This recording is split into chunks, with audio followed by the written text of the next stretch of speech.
السلام عليكم ورحمة الله وبركاته. إليكم آخر أخبار فريق الوداد الرياضي.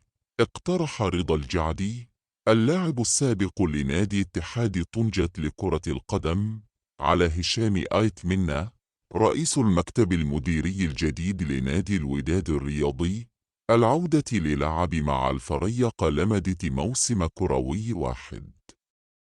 هذا الاقتراح أثار انقساما داخل مكونات النادي بين مؤيد ومعارض، وقد عبر الجعدي عن رغبته الكبيرة في العودة للدفاع عن الوان الوداد مقابل التنازل عن الدعوى التي تقدم بها سابقا لدى لجنة النزاعات التابعة للجامعة الملكية المغربية لكرة القدم للمطالبة بمستحقاته المالية العالقة لدى النادي. في خبر آخر، يقترب نادي الوداد الرياضي من للتعاقد مع المهاجم السويدي نبيل بهاوي 33 عاما صاحب الأصول المغربية لتعزيز تشكيلي الفريق استعدادا للموسم الجديد.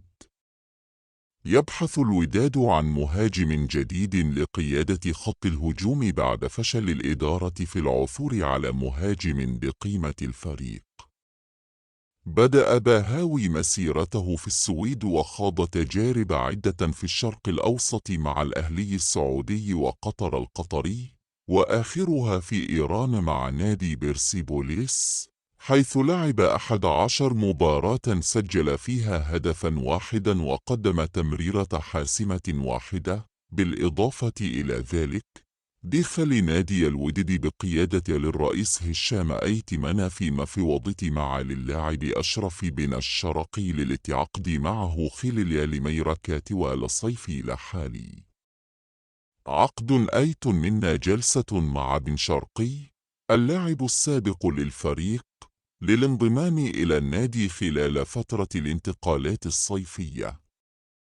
من المتوقع أن تعقد جلسة ثانية بينهما لحسم موقف بن شرقي بعد رحيله عن نادي لريان القطري عقب موسم رياضي واحد مع الفريق.